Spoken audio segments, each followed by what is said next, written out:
Hi, I'm Stephen Cuomo with Santa Fe Fashion, Fashion Behind the Curtain, where we talk about the business of fashion. I'm really excited to have Alura on the line here, talk about all things fashion. Laura, can you tell us a little bit about yourself?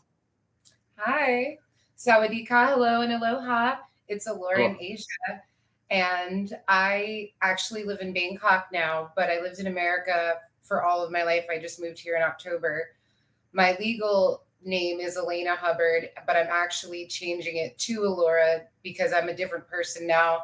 And it's the name of my business and it's the name I was always supposed to have. So you can call me either one, but Alura is what I go by. Fantastic, fantastic. So tell us a little bit about your background in fashion.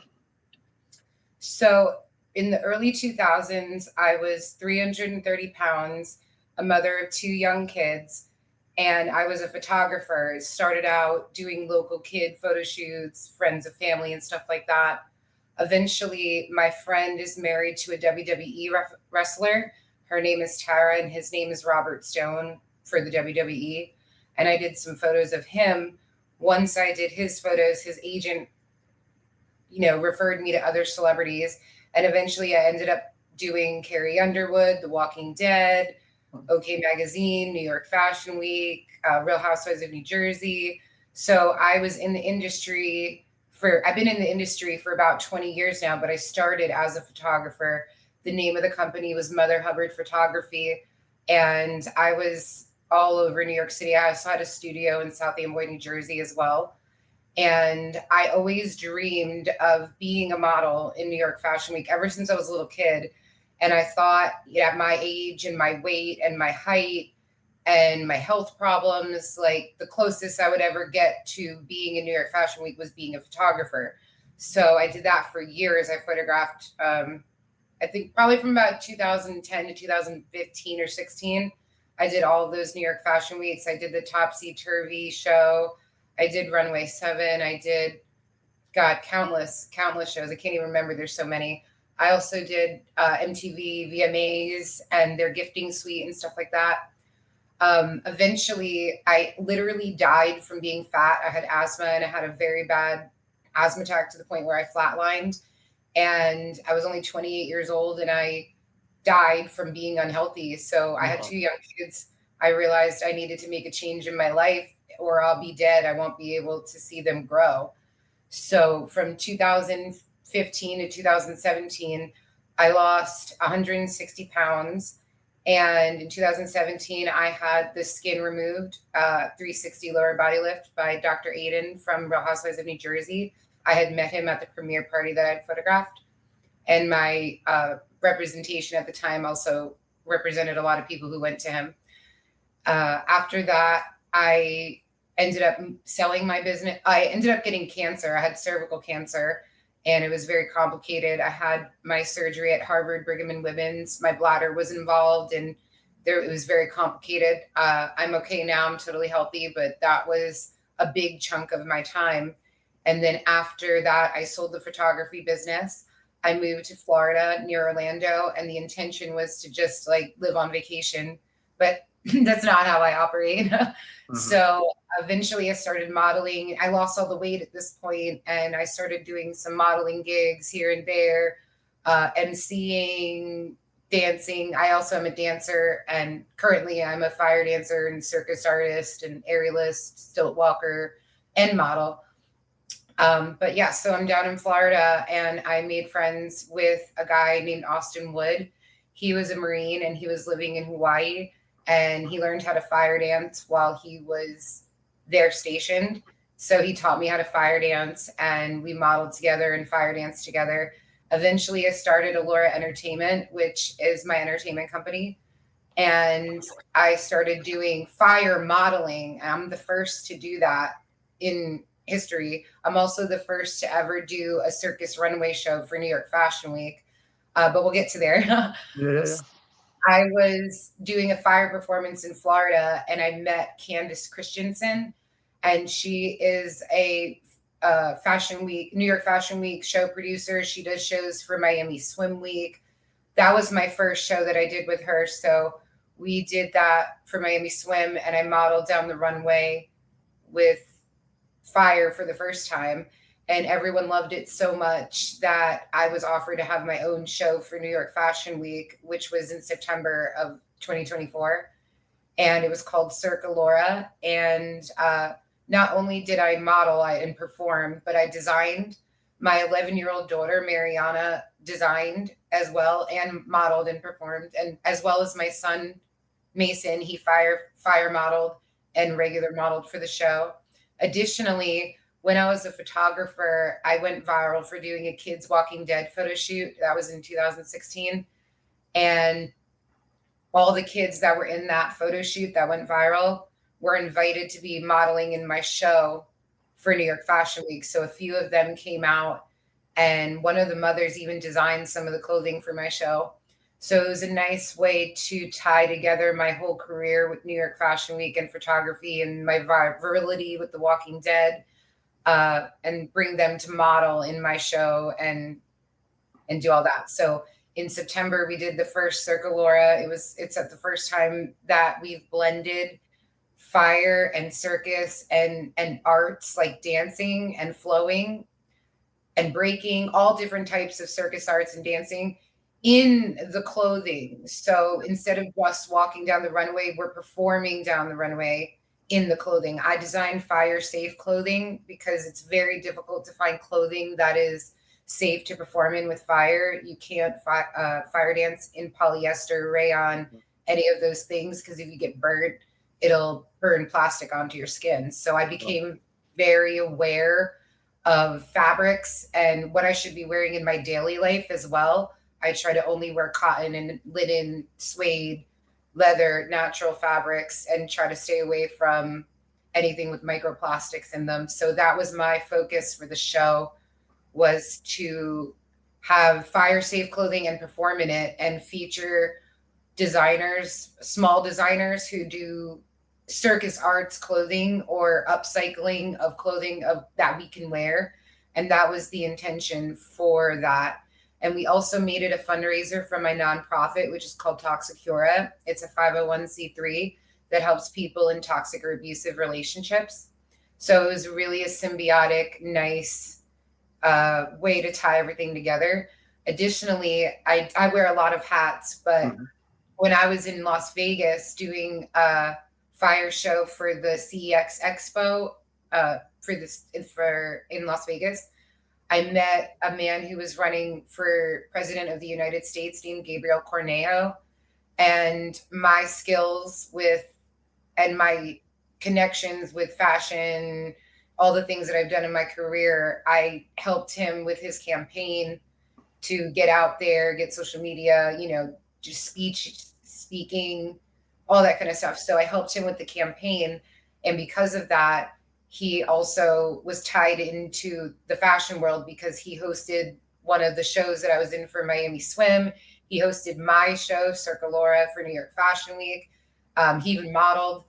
So I was able to bring all of my passions together into the one show for New York Fashion Week. And then additionally, I modeled in other shows and Candace's show as well. So it was really, really incredible to finally, at 37 at the time, years old, reach my goal of modeling on the runway in New York Fashion Week after being 330 pounds, after beating cancer, after doing, going through what I've gone through in my life. I want to show people that if you have a dream and you work hard enough, like, you can get there. That's right. No, that's very, that's pretty awesome. So what are you doing now that you're living overseas?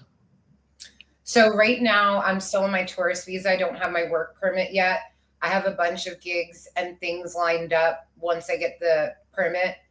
I have been doing, trade for time things and just rehearsing with people and try to get everything set up to build my business. My plan is to I'm in Bangkok, Thailand. So I plan to buy a 5-level building, and the first floor is going to be for performing. Like, I'll do like a Cirque Alura show that people can come watch. And then the next floor will be for modeling lessons, dance lessons, fire, circus, like all the arts lessons. The third floor will be an Airbnb. And then myself and my family will live on the top 2 floors. So that's the plan for that. Eventually, I would like to use the other 2 levels to make a place to live for the women in Toxicura for my nonprofit. I want to make women's free, not necessarily a shelter, because I don't want it to be a shelter. I want it to be a safe place for women to live that are either in forced sex work or are in abusive relationships or potentially on the street.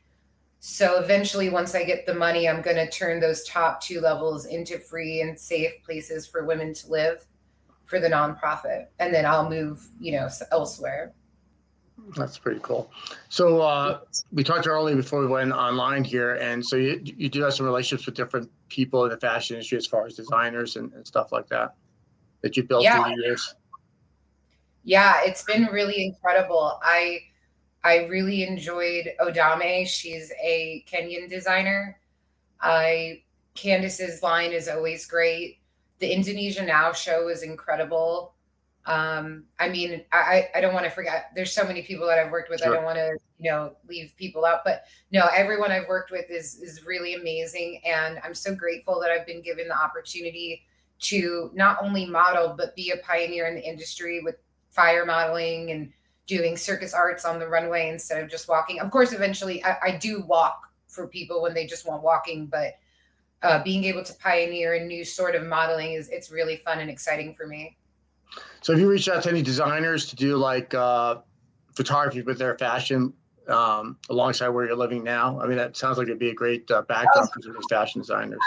Sure. I have some people that I've been doing trade for time with, or some things like that. But like I said, until I get my work permit, I can't do any paid contracts. So I'm waiting for that, and then I can start doing all the contracts that I have. Going forward, you still see intertwining fashion with the performing arts? That's where we're going with it. I declined to do a show in this February, because of the move and just being, it was too much for me to be doing that. It's very time consuming. I've done a lot of things in my life. I put together, I had a nonprofit back in the day for pediatric oncology patients, because I did a photo shoot with a little girl who had cancer and she had a bald head. And I found a girl to wear a bald cap to look like her and match. And that went viral everywhere. So then I got a million requests for other children who have just like cancer, but disabilities to match their princess. So I found an Elsa who had an amputee leg to match a little girl who had an amputee leg from her bone cancer and stuff like that. So that was the nonprofit I had back then when I was doing photography. So I've done a lot of big events, a lot of fundraisers, thousands of people for throughout my life. I've produced my own shows in Florida before. I've done all of this before, but New York Fashion Week was the hugest undertaking I've ever done, especially designing as well as modeling and producing the show. I wore a lot of hats, and it was very, very overwhelming. So I know that it's something that you have to dedicate every waking hour. Sometimes I was up 21 hours a day trying to get everything done right before I'm going to New York from Florida. Mm-hmm. It's, you know how much work goes into it. So, but we will be most likely doing it in September, because I will have had more time to settle. So I think you have a unique point of view, because not only being in front of the camera, behind the camera, production of shows, I think you bring a unique perspective to everything. How do you give that much thought? And then when you work with models and giving direction, do you pull that all together? And what advice can you give to people that want to get into the industry? The first advice that I would give someone that wants to get into the industry is to get involved in it. I learned so much from photography, the way to walk, the way to do things, because I just watched girls nonstop. I watched how they behaved. I watched how things are done and dealt. And, I really immersed myself into learning Fashion Week and fashion, learning and dedicating the time. Even if you just pay for a ticket to someone's show, you meet them, you meet the designer, you say, hey, I would, it's all, I feel for me, it's all about networking and just putting in the work. You could not know anyone, but if you see there's a show and you buy a ticket, then you mingle, that would be probably the easiest way. I got into it because of the connections that I made from the Walking Dead virility and the cast members, their connections, and it just kind of like went that way. But even if you're not a viral photographer, there's definitely ways to, like I say, weasel your way in. Like even if you volunteer one of the shows to help backstage, and then whatever, there's times are much different now. Back in the early 2000s when I was doing it, they weren't as size inclusive and they weren't as disability inclusive. It was just really, you had to be, 5'9" and up, stick thin, and that was the only choice. But so much has grown in the industry since then that there's literally nothing stopping you. Some designers only want plus size or people who look different. Like I feel like there's much more opportunities for people if they really want to do this, to do it now than ever. I agree. It's interesting. My background, I was a stockbroker most of my career and always kind of been in sales. And networking is such a big part of that lifestyle when you're in sales. And I think a lot of people in the fashion industry don't really get the value of networking, building relationships, because it is about relationships. Obviously, you have to know what you're doing, but it's connecting with people, attending events, even like I said, if it means volunteering, but it is about relationships. And I think when I was younger, as I was like more aggressive at these networking events and wanting to, immediate results. So I'd go and meet people, and then as you get older and more mature, you realize that these relationships take time. And sometimes people go to these networking events, and I go to some networking events here in New Mexico, and people go to a couple events like, oh, I didn't really get anything out of it. I'm like, these things take time. It's not just like, things happen. So I think fashion industry, there's a lot to be said about that as far as from all aspects, from photography, from modeling to being a stylist, to influencer, journalist. It is about building relationships. It really is. And like, for example, I went to a networking event. I met a person who was doing another networking event of their own, and they wanted entertainment. So then I did it as a discount because I already knew them and whatever. I did the performing and entertaining for their networking event. But at the networking event, the venue loved me so much, then they gave me my own show to do there, like a fire show by the pool. So it's so easy to, for me, I feel like it's so easy to navigate and weasel your way into things if you're friendly and a good person, or, just talk to people. I tell everyone I fire dance and model, people on the street, not that I brag about it, but you never know who owns a business, who wants to, who needs entertainment for their company party. Like you never know. And I feel like I was very successful with my photography business, and I'm very successful with this business. And it's not because I was the best photographer, and it's not because I'm the prettiest or the best fire dancer in the world. It's because I'm a hustler and I'm a networker, and it really is who you know in this world, not what you know, as far as business. I mean, that's how I feel. No, it's interesting. I'm old enough to remember before there was social media and the internet. And so it was really all about in-person connectivity. And I think with social media, a lot of people feel like, they just don't need to get out of the house and mix and mingle. Although you and I met through social media, so there's a power behind social media, and then be able to do this and then put it on YouTube and iHeartRadio. So, but it is connectivity. It is about building relationships, and people. Pre-pandemic, I did a fashion show for kind of like a rah-rah group coming out of New York doing their insurance thing in their get-together in Santa Fe. And someone heard about what I was doing, so they thought, oh, let's do a fashion show during their little meetup. So they did the typical things you would do in Santa Fe, balloon rides and Jeep rides and things like that.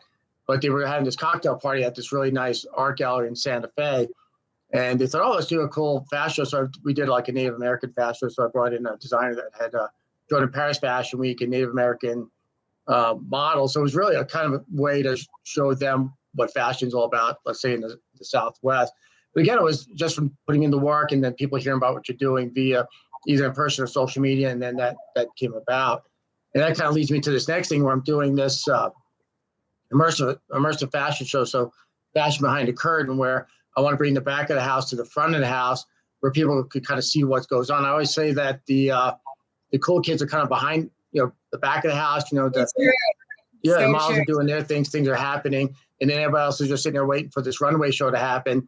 So by creating this immersive event where people can come and see the models getting their hair and makeup done, see the photographers creating these lookbooks, buy directly from the designer. So just more entertainment type of aspect, kind of raising the bar to what our guests can see during these fashion shows. So that's such a genius idea. When you told me that, I was like it's so people love to see the backstage stuff. My content of me, I did a video of me backstage as a photographer in 10 years ago.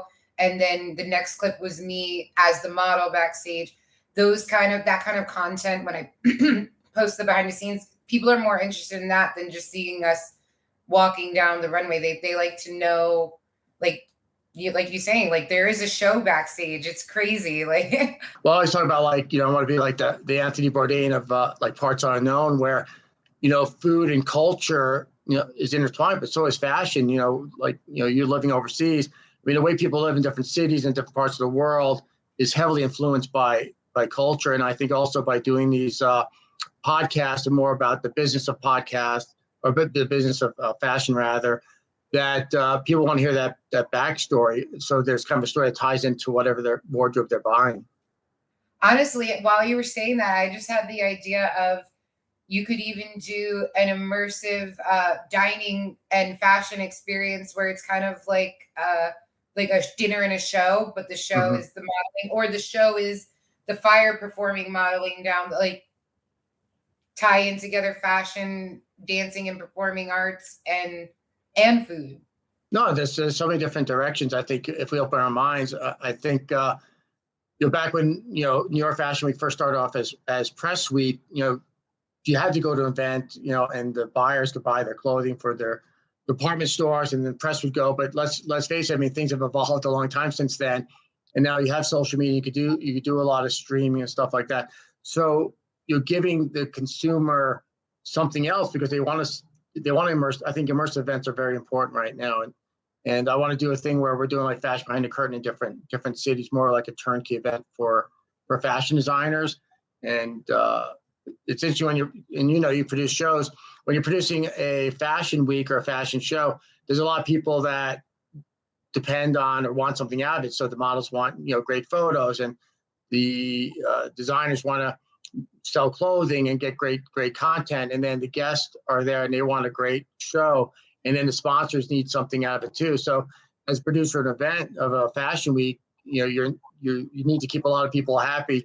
And I think these runway shows, although there was a time and place for them, I think we need to evolve a bit. Yeah, I agree. I'm not trying to brag, but I was worried about my show not selling out because I'm relatively new on the scene as far as producing.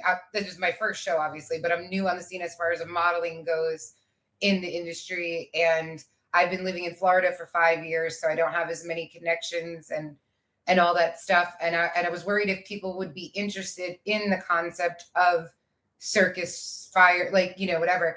And I was so excited and happy because not only did we sell out, we had no standing room even left. We could not let another soul in the building. And I was so happy I cried because it shows that the proof of concept. So now we can do bigger. This was my first show. I had a smaller, I only had 70 people seats, or 70 seat venue. But next time we can have a bigger one where I can do aerial and more people and get it more out there, Makes a lot of sense. And well, geez, I hope we get a chance to work together in the future, and hopefully our paths will cross. I just want to let people know that we are planning Santa Fe Fashion Week 2025. So if you don't know, if for people watching or listening, Santa Fe is known for its art district. It's on Canyon Road. I think it's the number 1, number 2 art destinations. So I linked up with an art gallery out there. It's a smaller venue. It's about 3,000 square feet. And so we'll probably have about 7 fashion designers. And again, just more of an immersive experience. So I'll keep everybody in the loop on that. And if you know any people that might want to get involved or like to be a guest on our podcast, that'd be That'd be awesome. Like I mentioned, Gabriel Cornejo, the presidential candidate and host and model for that, he's definitely interested, as well as Candice Christensen, who is one of the first plus size producers and models for New York Fashion Week. She was my co-producer of the show that we did in New York, and it checked off a lot of bucket list things for me because we were on a billboard in New York City. That was my first time being on a billboard, so it was like super exciting for me, and just not only to be my first time walking in New York Fashion Week was walking in my own show, because the other shows were after, like the other things. Mine was a Friday night. So it was just such an honor to be wearing clothes that I designed and made myself with my kids, who I taught to fire dance and created. And all the other kids that were kids when I photographed them as a photographer are now teenagers in college. And it was just such an amazing experience. That's cool. Well, keep up the great work, and we'll definitely stay in touch. Yeah, it was an honor to be interviewed, and I'm looking forward to meeting you. I'll be in America in May again, and I'll be passing through there, so I'd be happy to meet up. Sounds great. You have a great afternoon or great evening. I guess it's nighttime over there. Yeah, it's 11:45 p.m. there. What time is it there for you? It's I think it's 10ish, 9:45. So a.m. Yeah. Awesome. Well, it's an honor, and I'm looking forward to seeing it. cool.